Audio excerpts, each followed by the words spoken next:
a werewolf shifter romance, specially written for you. Prologue.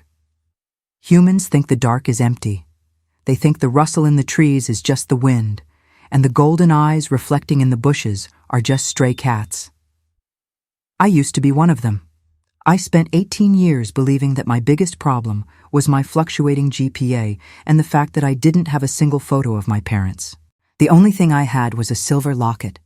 It was heavy, cold, and lacked a keyhole. It felt more like a piece of armor than jewelry. And then there was the mark on the back of my neck, a perfect crescent moon that pulsed red whenever I got angry. "You're just intense, Maya," the foster mothers at St. Jude's would say. "Some kids are just born with a bit more fire." I believed them. I forced myself to be small. I ignored the way I could smell the principal's morning coffee from 3 hallways away. I ignored the way my muscles felt like they were vibrating whenever the moon was full. I told myself I was just a human orphan with a vivid imagination. But the dreams were the truth I wasn't ready to hear. Every night, I saw a burning forest. I heard the desperate, agonized howls of a pack being slaughtered. I felt the warmth of a woman's fur against my face as she tucked me into a hollow log, whispering words in a language that felt like music and thunder. "Live, my little moon. Hide in the world of the weak until your blood screams for the throne. Only then. Come home." I didn't know that home was a place of nightmares. I didn't know that my father's blood was still staining the stones of a palace 300 miles away. And I certainly didn't know that the human girl was the only thing standing between my race and total extinction. The clock was ticking. My 18th birthday was approaching. And when a wolf's blood wakes up, it doesn't whisper. It roars. Do you think it's better to grow up in a dangerous truth or a safe lie? Let's debate in the comments. Welcome back to Lily's Heart Tales, the place where hidden bloodlines are revealed and the forgotten rise to rule. To our new viewers, welcome to the lineage. You've joined us just as the moon is rising on our most intense journey yet. If you believe that royalty is something you're born with, not something you're given, hit that subscribe button right now and join our global pack. Before we dive into the shadows, I have a question for you. If you woke up tomorrow with the strength of a wolf and a kingdom to claim, what is the first thing you would do? Drop your first decree in the comments, and if you're ready to see the human world shatter, type Blood-Moon in the chat. Chapter 1. The air in the high school gymnasium felt thick, like I was breathing through wet wool. It was the night before my 18th birthday, the senior send-off dance, and for everyone else, it was a night of cheap punch and awkward slow dances. For me, it was a night of pure, unadulterated sensory torture. The music wasn't just loud, it felt like someone was hammering nails into my eardrums. I could smell the sweat of 200 teenagers, the cloying scent of cheap perfume, and strangest of all, the fear radiating off the girl standing 5 feet away from me. I didn't have to look at her to know her heart was racing at 110 beats per minute because she was about to dump her boyfriend. "Maya? Are you okay? You're shaking." I turned to see Sarah, the only person at St. Jude's who didn't look at me like I was a ticking time bomb. She reached out to touch my arm, but I flinched away. My skin felt too tight, like my very bones were growing faster than my body could handle. "I'm fine," I gritted out. My voice sounded deeper, raspier. "Just the flu, I think." "You don't look like you have the flu," Sarah whispered, her eyes wide. "Maya, your eyes. They're glowing." I pushed past her, not waiting to hear more. I ducked into the girls' bathroom, splashing freezing water on my face. I looked into the cracked mirror and gasped. My pupils had expanded until my dark eyes were almost entirely black, ringed by a thin, flickering circle of molten gold. The crescent mark on the back of my neck wasn't just pulsing, it was burning. It felt like a hot coal pressed against my spine. What is happening to me? I reached for my silver locket, clutching it so hard the metal bit into my palm. Suddenly, the bathroom door swung open. 3 girls walked in, led by Chloe, the daughter of the town's wealthiest developer. She had spent 4 years making my life a living hell, mocking my thrift store clothes and my lack of a family tree. "Oh, look, the orphan is having a breakdown," Chloe sneered, checking her lip gloss. "What's the matter, Maya? Realize that after graduation, there's no one waiting for you at home? No one to claim the trash?" Usually, I would ignore her. I would walk away and bury my anger. But tonight, the anger didn't stay buried. It surged up from my gut, hot and predatory. I felt a low vibration in my chest, a growl that didn't sound human. "Get out, Chloe," I said. It wasn't a request. The air in the small room seemed to drop 10 degrees. The mirrors began to fog over from the sheer heat radiating off my body. Or what? Chloe stepped closer, her expensive perfume smelling like rotting flowers to my heightened senses. "You're going to bark at me?" Something snapped. A sound like a dry branch breaking echoed in the room, but it came from inside my shoulder. I let out a gasp of agony as my vision shifted into shades of gray and silver. Chloe's heartbeat sounded like a bass drum, thumping against my eardrums. Hunt. Protect. Claim. The words weren't mine, but they filled my head. I looked at Chloe, and for a split second I didn't see a girl. I saw prey. I bared my teeth and felt them lengthening into sharp, lethal points. Chloe's sneer died. She backed away, her face turning ashen. "Maya, your face, what are you?" I didn't answer. I couldn't. I bolted out of the bathroom, through the gym, and into the cool night air. I ran toward the woods behind the football field, my legs moving with a speed that felt impossible. The trees blurred past me. My clothes felt like they were strangling me. I hit the clearing under the light of the nearly full moon and collapsed to the grass.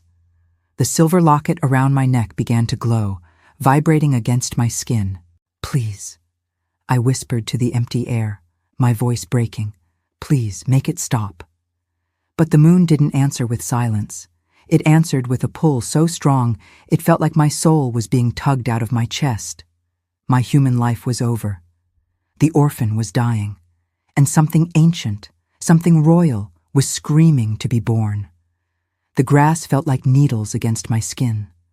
I lay in the center of the clearing, gasping for air that felt too thin for the fire burning in my lungs.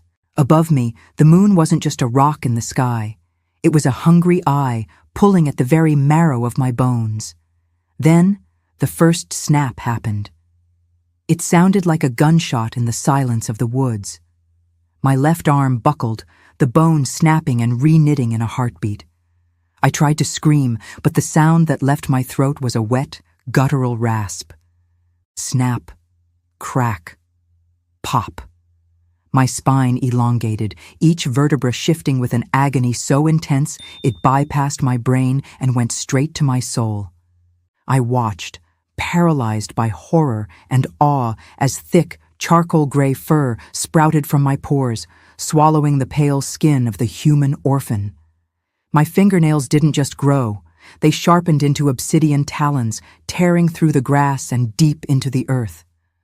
I was being unmade. The silver locket around my neck flared with a blinding white light. It didn't burn me. It felt like a cool balm against the white-hot agony of the shift. As my skull reshaped itself, my ears moving to the top of my head, a flood of memories that weren't mine crashed into my mind. I saw a golden throne drenched in red. I saw a man with eyes just like mine, molten gold, falling to his knees as a shadow-cloaked figure drove a blade into his heart. "The blood survives," a woman's voice whispered in my mind, echoing from the locket. "The moon remembers its queen." With one final bone-shattering surge, the shift was complete. I stood on 4 powerful legs, my heart thumping like a war drum. I wasn't small anymore. I felt massive, my senses expanding until I could hear the heartbeat of a squirrel 3 miles away and smell the ancient salt of the earth. I threw my head back and did something I had never done in 18 years. I howled. It wasn't a cry of pain. It was a roar of reclaimed sovereignty. The sound rippled through the trees, making the very leaves tremble. It was the sound of a true heir announcing her return to a world that thought she was dead. The howl was still echoing when I heard it, the rhythmic crunch of tires on gravel, then the heavy thud of car doors closing. I turned, my predatory instincts screaming for me to hunt. 3 black SUVs had pulled up to the edge of the woods. Men in dark tactical gear stepped out, but they didn't look like police. They moved with a predatory grace that matched my own. In the lead was a tall man with scarred features and eyes that glowed a faint, subordinate orange. He stopped at the tree line, raising a hand to signal his men to stay back. He looked at me, not with fear, but with a terrifying, reverent recognition. "We found her," he said into a radio on his shoulder. His voice was a low growl. "The crescent mark is active. The locket has recognized the blood." He stepped into the clearing, bowing his head slightly, though his hand remained on the silver-plated tranquilizer gun at his hip. "Maya," he called out, "or should I say, Princess of the Blood-Moon, you've been a very difficult ghost to track, but your uncle, Alpha Malphas, has been waiting 18 years to finish what he started."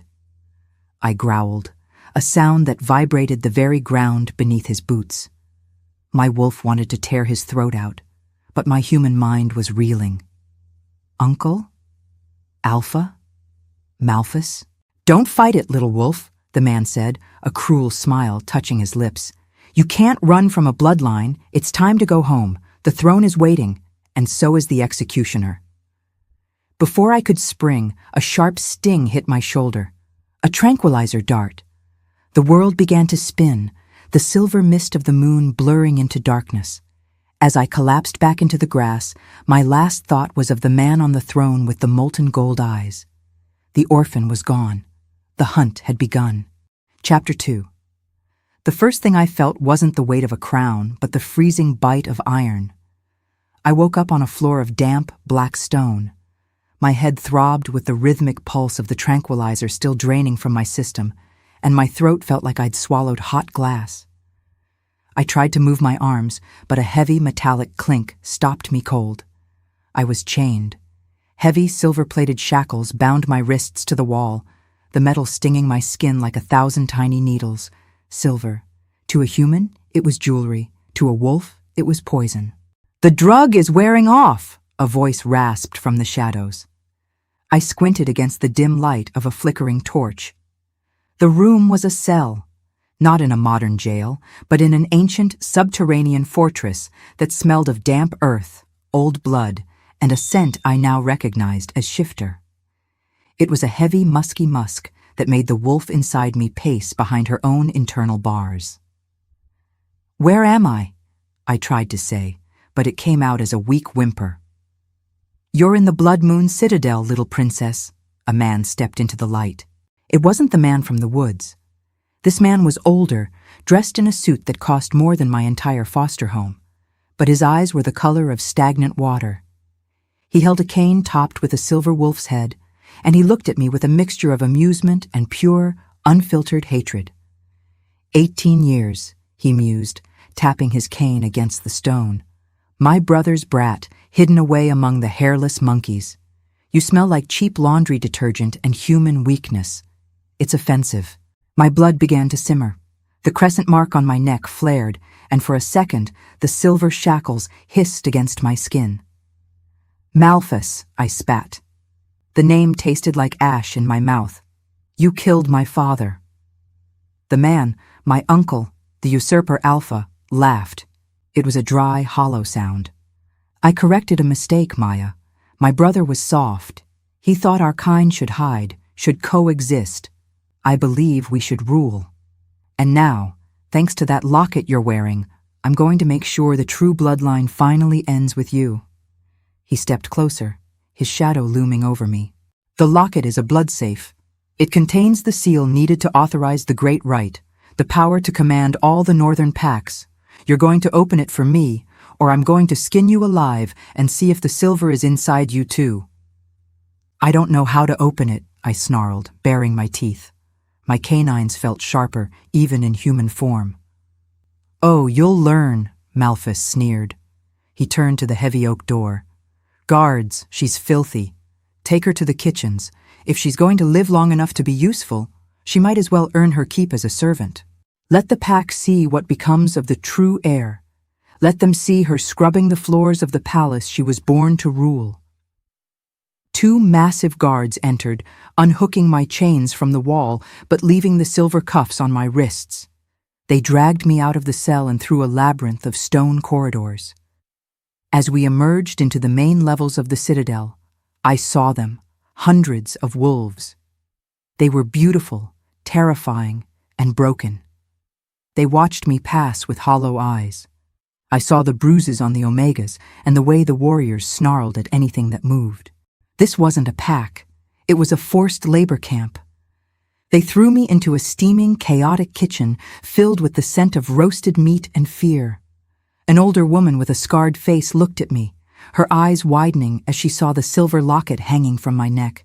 She dropped her ladle, her lips trembling. "Get to work, human," the guard barked, shoving me toward a pile of soot-covered pots. "You're the new scullery maid. Try not to die on your first shift."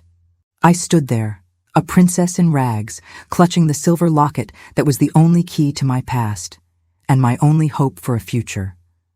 I looked around the room, and for the first time, I didn't feel like an orphan.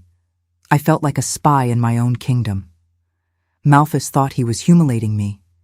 He didn't realize that the best way to burn a house down is from the inside. The kitchens were a blur of steam, grease, and the sharp staccato of orders being barked by the head cook, a woman named Greta, who seemed to have no patience for human incompetence. My hands were raw from scrubbing iron pots, the silver shackles on my wrists acting as a constant burning reminder of my captivity. Every time the silver touched the lye in the soap, it stung like 1,000 wasps. "Stop daydreaming, girl," Greta snapped, shoving a heavy tray of meat into my arms. "The Alpha's enforcers are returning from the border patrol. They're hungry and they're blood-mad. Take this to the Great Hall. Don't look at them, don't speak to them, and for the love of the moon, don't drop the tray." I took a deep breath, trying to steady my shaking legs. I walked out of the kitchens and into the long, vaulted corridor that led to the heart of the citadel. The architecture was terrifyingly beautiful. Obsidian pillars carved into the shapes of howling wolves, lit by flickering blue torches. As I approached the double doors of the great hall, a scent hit me. It wasn't like the others. Most of the wolves here smelled of wet fur, iron, and aggression. This scent was different. It was deep, like ancient cedar forests after a rainstorm, mixed with the sharp electric tang of a coming storm. It was a scent that didn't just hit my nose, it vibrated in the back of my throat. Inside my chest, my wolf, the charcoal gray beast that had only been born nights ago, suddenly stood up. She didn't growl, she didn't snap. She let out a long, silent internal howl of pure, soul-shattering recognition. Mate. The tray rattled in my hands. I pushed through the doors, keeping my head low as Greta had commanded. The hall was filled with warriors, their voices a low, guttural roar as they recounted the day's skirmishes. At the head of the table sat a man who didn't seem to fit the chaos around him. He was younger than Malphas, with hair as black as a raven, S-wing, and a jawline that looked like it had been carved from the very obsidian of the pillars. He wore a dark leather duster, and his arms were covered in intricate, swirling tattoos that seemed to pulse with a faint, amber light. This was Jax, Malphas's top enforcer, the man they called the cold-blooded Alpha. As I approached the table to set down the tray, his head snapped in my direction. He didn't just look at me, he scanned me. His eyes weren't orange like the other guards. They were a piercing, stormy gray that seemed to see right through the soot on my face and the rags on my back. I felt the crescent mark on my neck flare white-hot.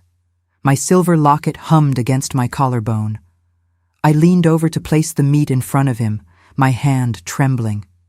Our fingers brushed, just for a microsecond, and it felt like a lightning strike. A shock of pure, unadulterated energy surged through my arm, making my breath hitch in my throat.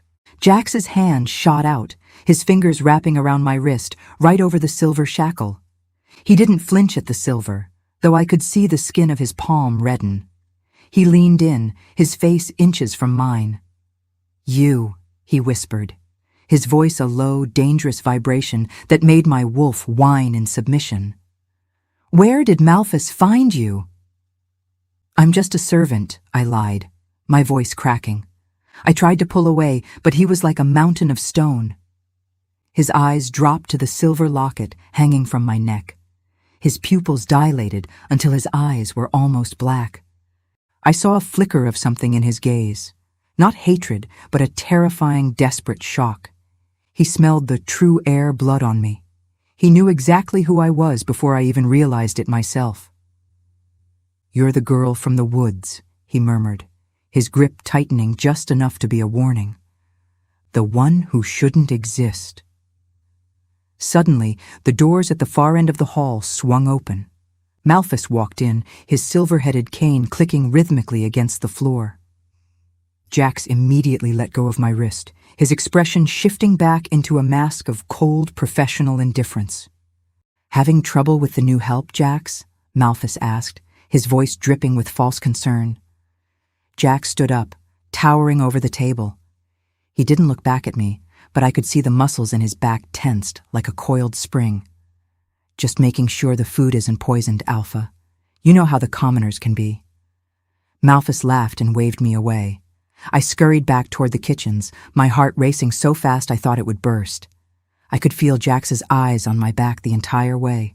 He was my enemy's right hand. He was a killer, and he was my fated mate. The den of snakes just got a lot more complicated. Chapter 3.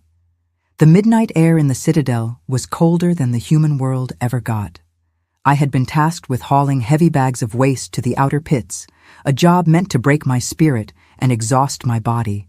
My muscles screamed, and the silver cuffs on my wrists felt like they were eating into my bone. I was halfway across the training grounds, a desolate stretch of packed earth and jagged stone, when a shadow detached itself from the obsidian wall. Before I could even gasp, a hand clamped over my mouth, and I was hauled backward into a narrow crevice between the stone buttresses. I thrashed, my claws instinctively trying to unsheathe, until that familiar scent hit me: cedar, rain, and electricity. Quiet, Jax hissed in my ear. His chest was a wall of heat against my back, his presence so overwhelming that my wolf went from snarling to purring in a heartbeat. If the sentries hear your heart racing, they'll be on us in seconds. He spun me around, pinning me against the cold stone.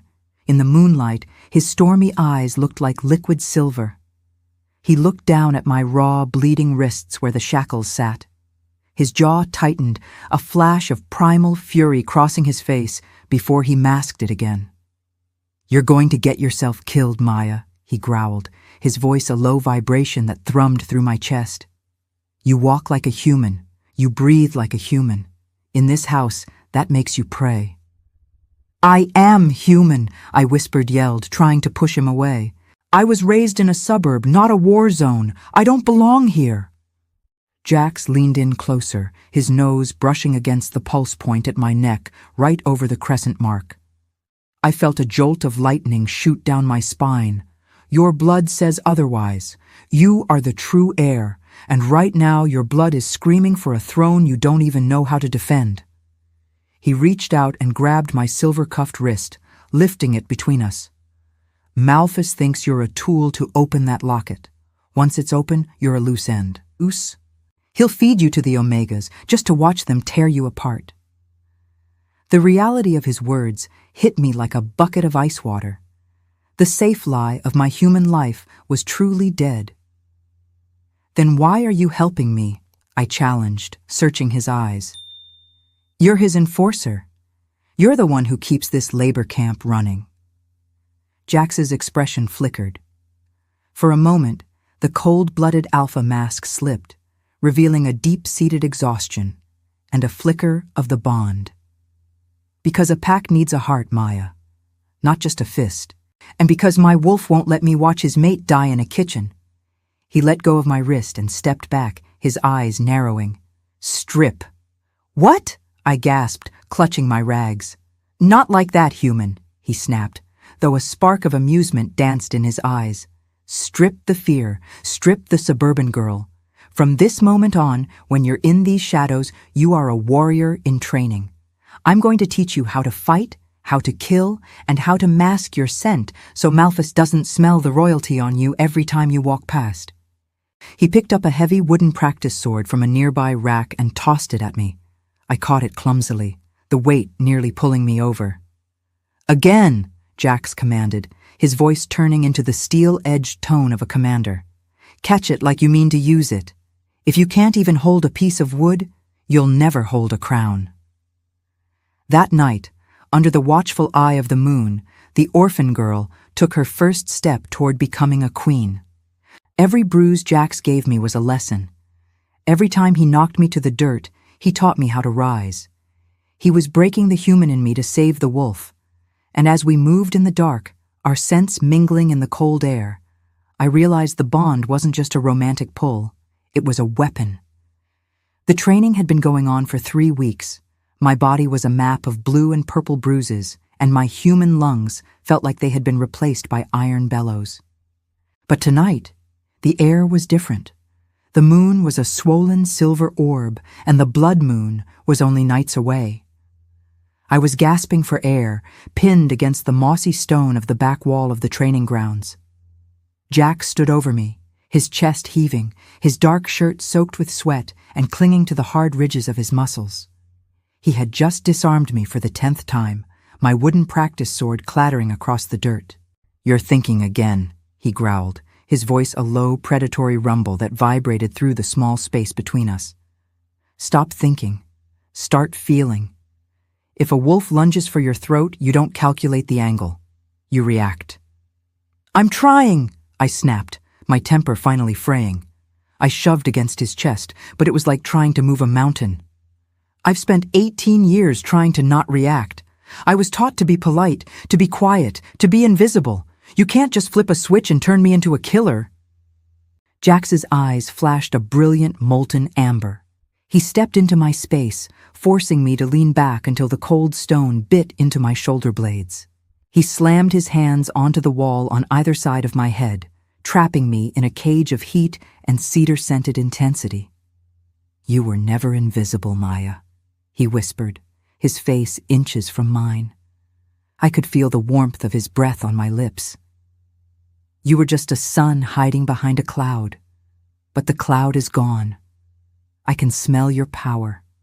I can smell your blood. And right now, it's driving me insane."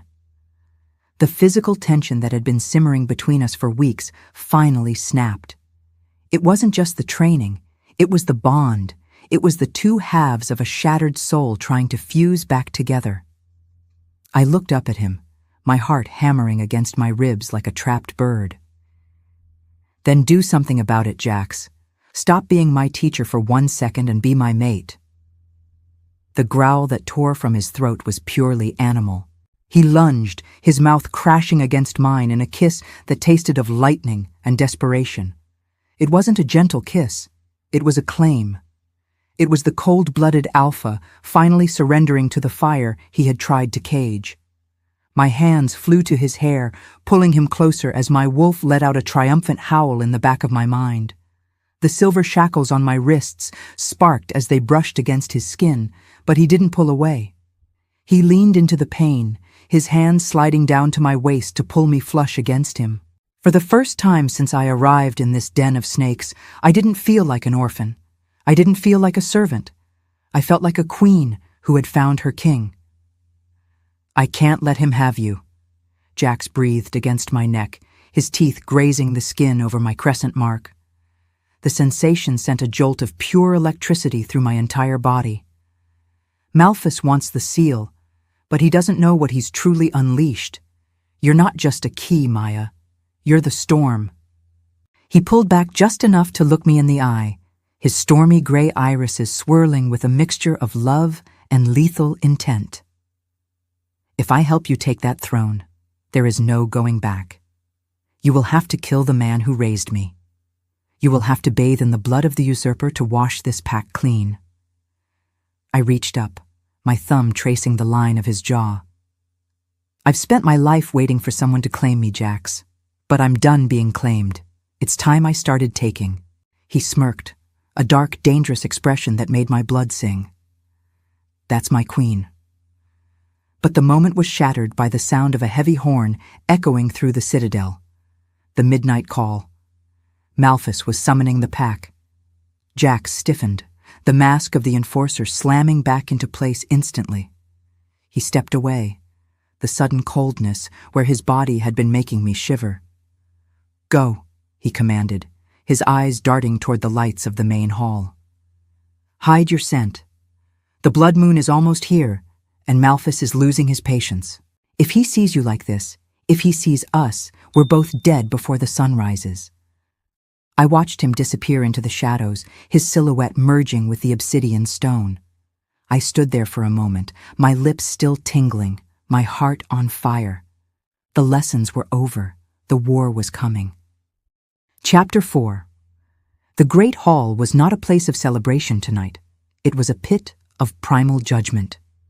Malphas stood upon the obsidian dais, the flickering blue torches casting long skeletal shadows across the gathered pack.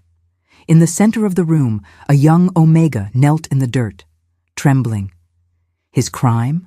Stealing a scrap of meat from the Alpha's table to feed his starving sister. In a pack of predators, there is no room for thieves. Malphas's voice boomed, cold and hollow. The law is simple. Strength takes, weakness perishes. I stood in the shadows of the pillars, clutching a silver tray, my knuckles white. Greta had sent me to serve wine, but my feet felt frozen to the stone. Beside the throne, Jack stood like a statue of ice, his eyes fixed on the far wall. I could see the muscle in his jaw pulsing. He hated this, but he was a prisoner of his role, for now. Jax, Malphas sneered, gesturing toward the kneeling boy. Remind the pack what happens to those who forget their place. Give him the lash of the moon. Jax didn't move for a heartbeat. Then, with a stiffness that made my heart ache, he stepped forward. He didn't look at the boy. He didn't look at me. He drew a whip tipped with silver shards, the metal glinting cruelly in the torchlight. The first strike echoed through the hall like a thunderclap. The Omega didn't scream. He let out a ragged canine whimper that tore through my soul. My wolf surged against my ribs, snarling at the injustice. I felt the crescent mark on my neck begin to thrum, vibrating in sync with the boy's heartbeat. Crack! The second strike drew blood. A spray of crimson hit the floor, and a single stray drop landed on the silver locket resting against my chest. The reaction was instantaneous. The locket, which had been a cold, dead weight for 18 years, suddenly flared with a light so brilliant it pierced through my thin servant's rags. I gasped, dropping the wine tray. The silver shattered against the floor, but no one heard it. All eyes were on me. The locket didn't just glow, it began to scream. Not a human sound, but a high-frequency tonal hum that made every wolf in the room drop to their knees, clutching their ears. It was the sound of 1,000 ancestors crying out at once. "The blood key!" Malphas shrieked, his eyes wide with a manic, terrifying greed. "It's opening!" The locket began to expand, the silver metal twisting and liquefying like molten mercury. The drop of the Omega-S blood, innocent blood spilled in a house of lies, had acted as the catalyst. The safe was recognizing the environment of the usurper.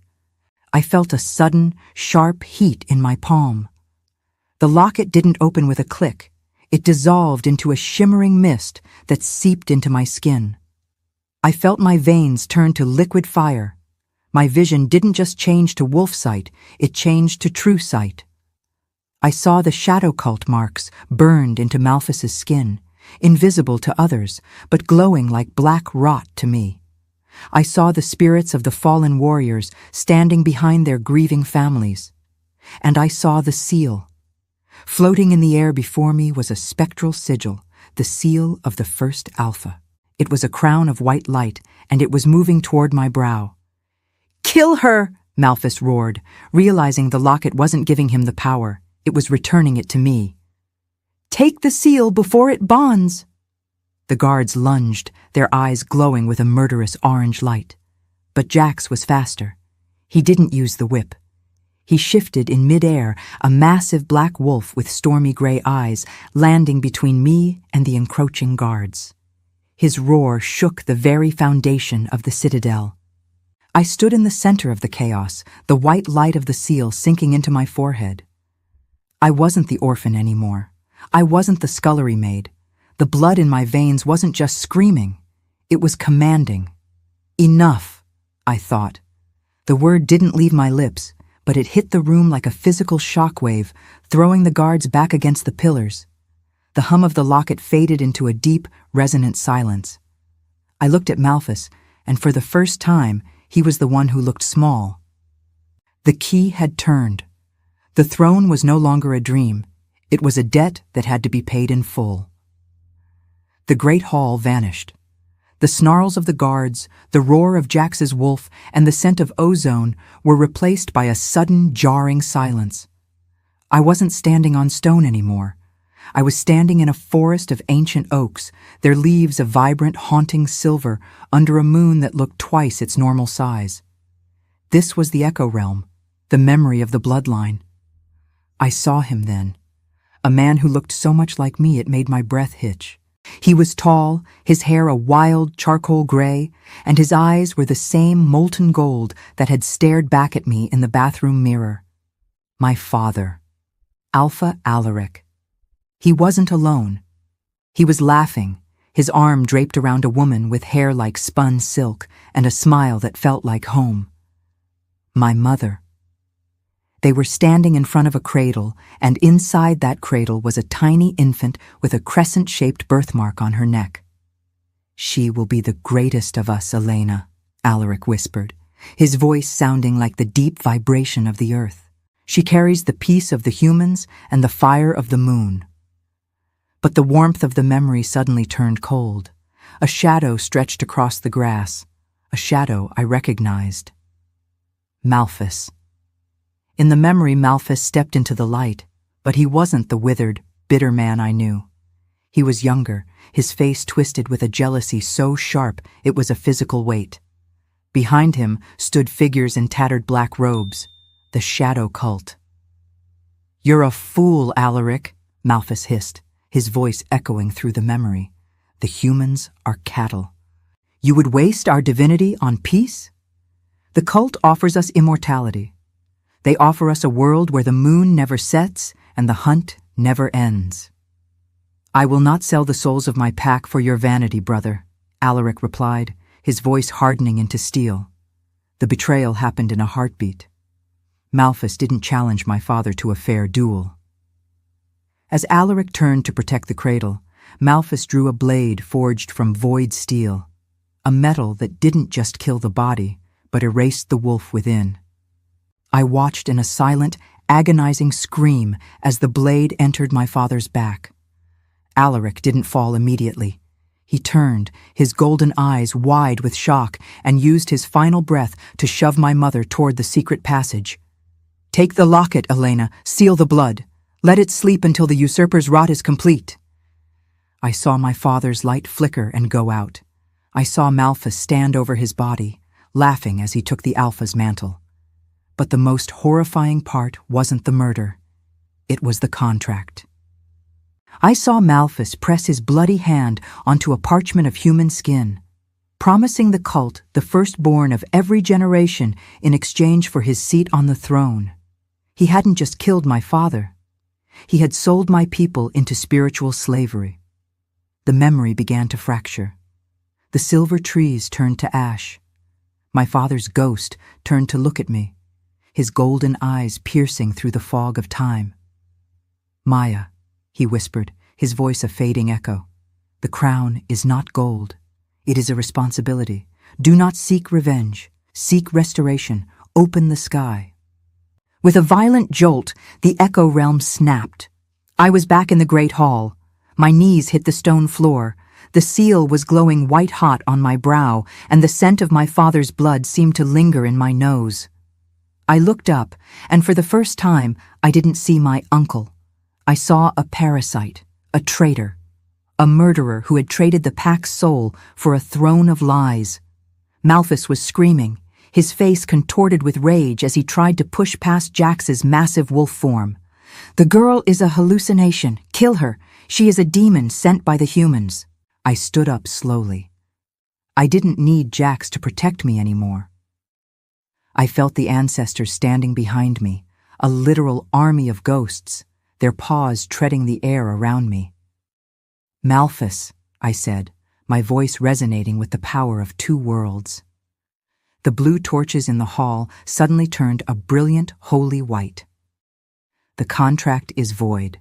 The true blood has returned, and the moon demands its due." I raised my hand, and for the first time, I didn't feel like an orphan. I felt like the end of a nightmare. Chapter 5. The air in the citadel was no longer stagnant. It was electric. Malphas had retreated to his inner sanctum, barricading himself with his high-tier loyalists, warriors who had tasted the forbidden power of the shadow cult and were now addicted to its darkness. But the rest of the citadel? The rest belonged to the shadows.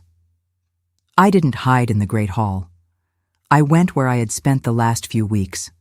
The kitchens, the laundry pits, and the sub-basement barracks of the Omegas. I stood atop a grain table in the center of the kitchen, the soot still on my face, but the seal of the first alpha glowing faintly beneath my skin, a beacon of white light in the dimness. Hundreds of servants, men and women who had lived their lives with heads bowed and spirits crushed, gathered in the steam and shadows. "Look at me," I commanded. My voice didn't need to be loud. It resonated with the frequency of the moon itself. For 18 years I was told I was nothing, an orphan, a human mistake. And for 18 years, you were told you were weak because you didn't have the stomach for cruelty. I saw Greta, the head cook, standing at the front, her eyes wet with tears.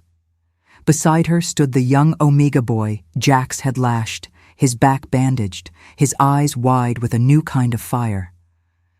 "Malphas didn't just steal my father's life," I continued, my mental projection showing them glimpses of the ancestral memory, the contract, the shadow cult, the betrayal. "He sold your souls.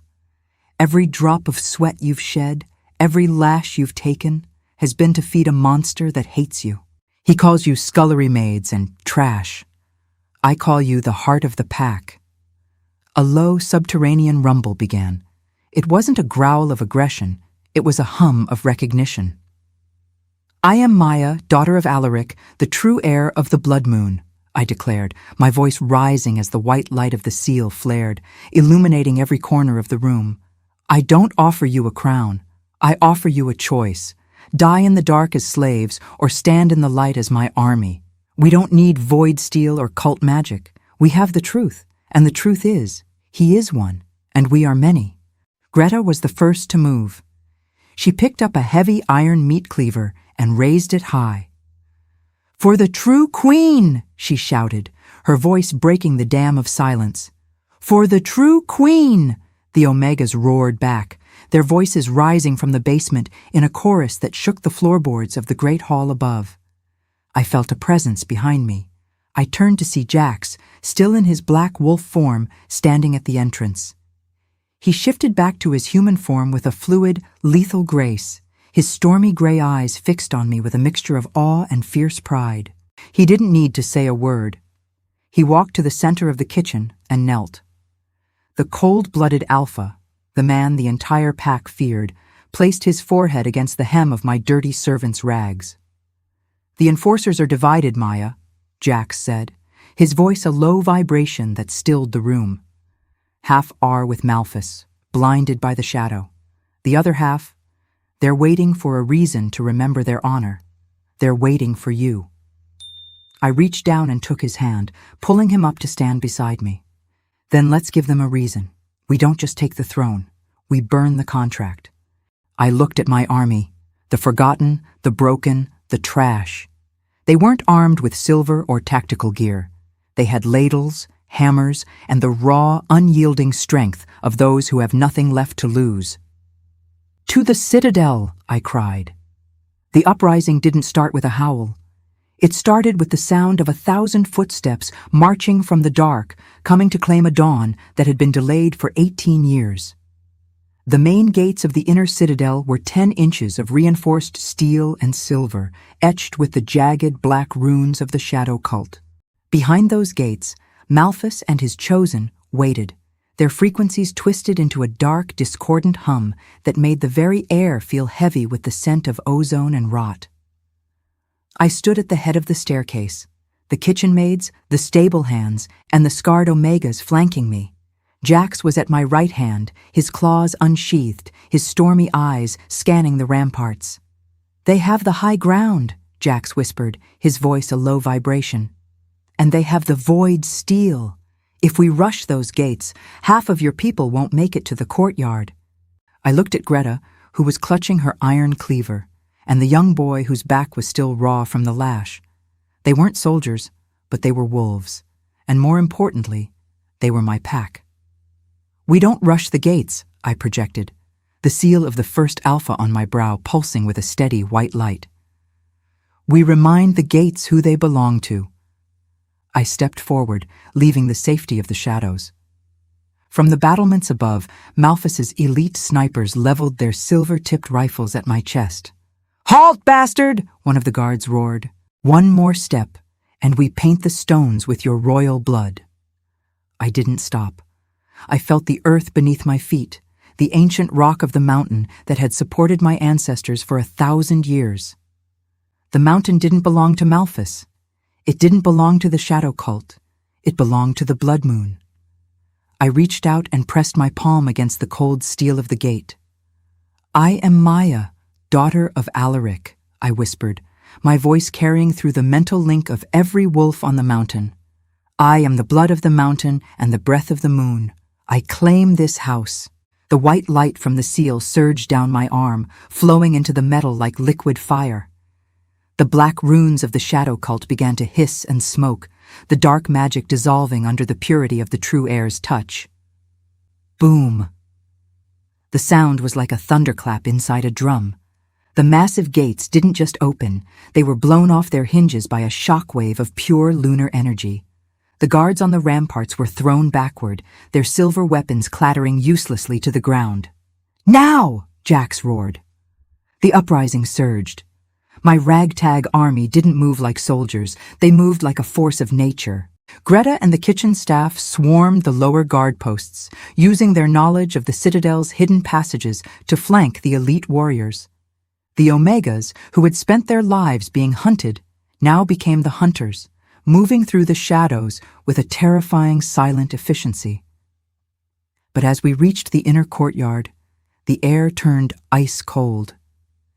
The Shadow Alpha's final defense stepped out from the Great Hall. There were 12 of them, the Void Guard. They weren't wolves anymore. They were husks of men, their eyes replaced by swirling black mist, their skin etched with glowing purple veins. They held blades that seemed to drink the light around them. "You think a few servants can break a contract with the Abyss?" Malphas's voice echoed from the balcony above. He looked down at us, his face a mask of necrotic madness. "These men have traded their humanity for the power of the void.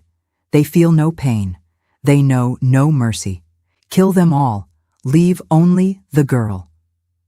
The Void Guard moved with a sickening, jerky speed.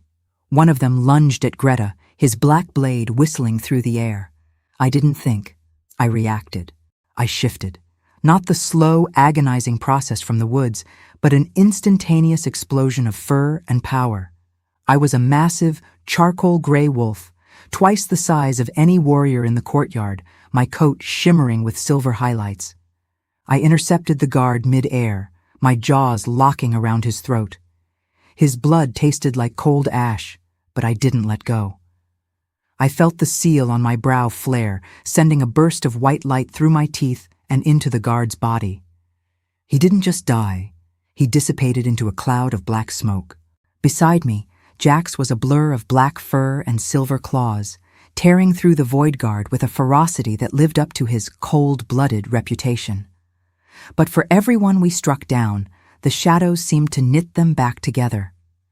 "The source!" Jax's voice barked in my mind. He's fueling them from the throne. Maya, you have to break the connection. I looked up at the balcony. Malphas was chanting, his hands outstretched, a tether of black energy flowing from his chest to the guards below. I looked at my people. They were holding the line, but the void steel was taking its toll. Greta was down, clutching a wounded shoulder. The young Omega boy was trapped against a pillar. The human girl would have cried. The orphan would have run. But the queen understood sacrifice. I let out a howl that shook the glass in the windows, a sound of such pure ancestral authority that even the void guards paused. Jax, hold the courtyard, I commanded. I didn't use the stairs. I leaped, my powerful claws digging into the obsidian stone of the wall, climbing the vertical face of the citadel with the desperation of a wolf whose pack was dying. I cleared the balcony railing, shifting back to human form as I landed, my skin glowing with a terrifying, ethereal light. I stood 10 feet from Malphas, the man who had stolen my father's life and my people's future. The contract is over, Uncle, I said, my voice as cold as the void he served. Malphas stopped chanting, his eyes wide with a mixture of terror and disbelief. You shouldn't be able to stand in this darkness. I am the moon, I replied, stepping forward as the seal on my brow began to burn a blinding, holy white. And the moon doesn't ask the shadows for permission to shine. Chapter 6. The balcony was a stage of cold obsidian, suspended over a courtyard where the sounds of battle raged like a storm. Malphas stood at the edge, his expensive suit tattered, his eyes no longer stagnant water, but swirling pits of purple-black void.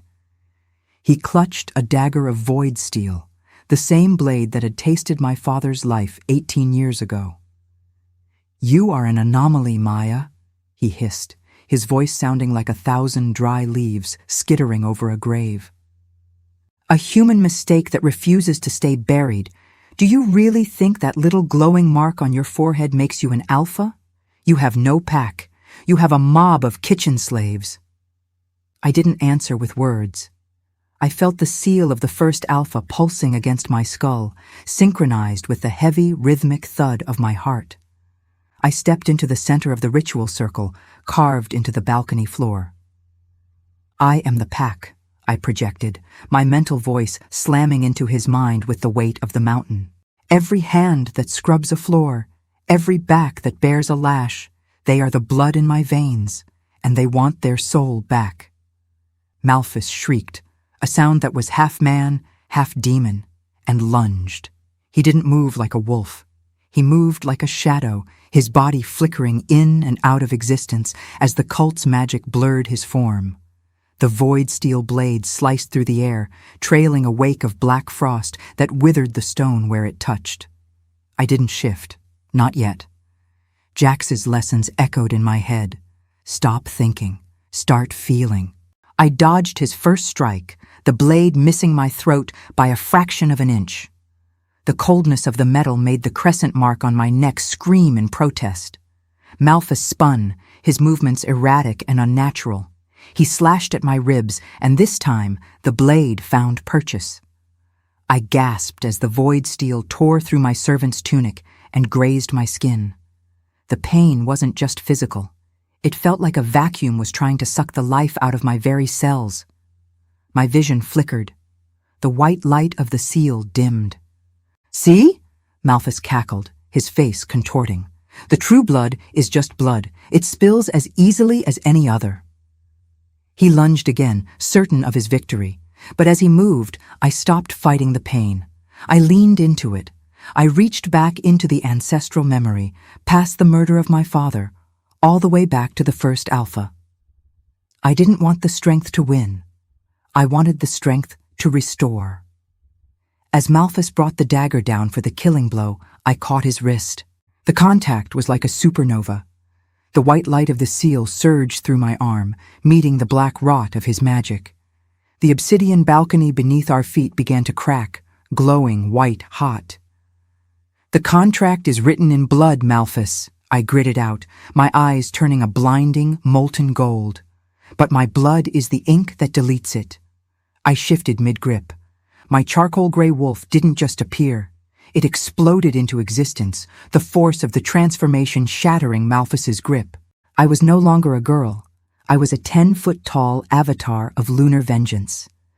Malphas tried to scramble back, reaching for the shadows, but the shadows were fleeing from me. The white light radiating from my fur was peeling the darkness off the walls, off the stones, and off his very soul.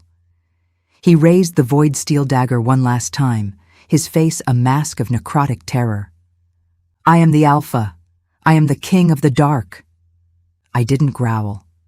I let out a sound that was part howl and part prayer. I lunged, my jaws closing not around his throat, but around the hand that held the blade. With a sickening crunch of bone and a flash of holy light, the void steel dagger shattered. The black magic contained within it backfired, a vortex of shadow consuming Malphas's arm and spreading toward his heart. He fell back against the throne, his eyes wide as he saw the ghosts of the ancestors I had seen in the Echo Realm. They weren't there to save him. They were there to witness the end of the lie. I shifted back to my human form, standing over him as he withered. The seal on my brow was no longer a flicker. It was a sun. "You told me the dark was my home," I said softly, looking down at the man who had ruined so many lives. "But you forgot. The moon only shines because the sun is on the other side, and the sun just came up." Below us, the void guards turned to ash as their master's power crumbled. The courtyard went silent. Every wolf looked up at the balcony. The duel was over. The usurper was broken. But the crown was still wet with the price of the past. The air atop the citadel balcony was no longer heavy with the rot of the abyss. It was crisp, cold, and carried the scent of the pine forests that stretched for 1,000 miles, the scent of freedom.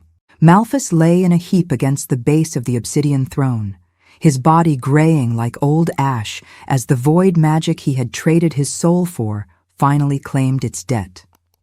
He wasn't dead, not yet, but he was hollow, a king of nothing. I turned away from him and walked to the edge of the railing. Below me, the courtyard was a sea of upturned faces. The warriors who had stood with Malphas had dropped their weapons, their eyes wide as they felt the usurper's bond snap. The Omegas, the servants, and the kitchen staff, my ragtag army, stood at the front, their chests heaving, their faces streaked with soot and tears. Jack stepped onto the balcony. He was covered in the dust of the battle, his dark leather duster torn. But when he looked at me, his stormy gray eyes were burning with a reverence that made my breath hitch. He didn't speak. He didn't have to. He walked to the center of the dais and picked up the ancient diadem, not the golden jewel-encrusted crown Malphas had worn, but a simple, heavy circlet of silver oak, a wood that only grew on the grave of the first Alpha. Jax knelt before me, holding the crown up. "The pack is waiting, Maya, not for a ruler to fear, but for a heart to follow." I looked at the silver circlet. I thought of the foster home. I thought of the high school gymnasium where I felt like a freak. I thought of my mother's voice in the log, telling me to hide until my blood screamed. "I am ready," I projected. Jack stood and placed the silver oak circlet upon my brow. The moment the wood touched my skin, the seal of the first Alpha flared into a brilliant, blinding white light. It wasn't just a mark anymore. It integrated with the crown, weaving light and wood into a singular, holy symbol of authority. I stepped to the very edge of the stone. "Loves of the blood moon!" I shouted, my voice carrying with the power of the mountain itself. "The contract with the dark is burned. The days of the elite and the trash are over. From this moment on, we are not a kingdom of masters and slaves. We are a pack of resonance." I shifted. This time, the transformation was a dance of light. My charcoal gray wolf stood atop the balcony, my fur shimmering like a tapestry of starlight. I threw my head back and let out a howl, a long melodic note that wasn't a threat, but an invitation. One by one, the voices below joined me. First Jax, his deep, resonant howl providing the bass to my melody. Then Greta, then the young Omega boy, then the warriors who had been lost in the dark. It was a symphony of 1,000 wolves, a sound so powerful it cleared the clouds from the sky, revealing a blood moon that was no longer a sign of death, but a symbol of life. I looked down and saw the human orphan in the eyes of every pup in that courtyard. I saw the girl who was told she didn't belong, now standing at the center of the universe. I wasn't just the true heir. I was the bridge between the world that raised me and the world that birthed me. As the sun began to peek over the eastern peaks, hitting the silver on my brow, I knew that the blood-soaked throne was gone. In its place, we were building something that would never be broken by lies again. The crown was heavy, yes, but with Jax at my side and my pack at my back, it felt like I was finally, for the first time in my life, light. The epilogue. 10 years have passed since the stones of the citadel were washed clean of the usurper as shadow. I stand on the very same balcony where I once faced Malphas, but the view has changed. The obsidian pillars that once felt like prison bars are now draped in flowering vines and moon-lily blossoms. Below, in the valley, the citadel gates remain permanently open.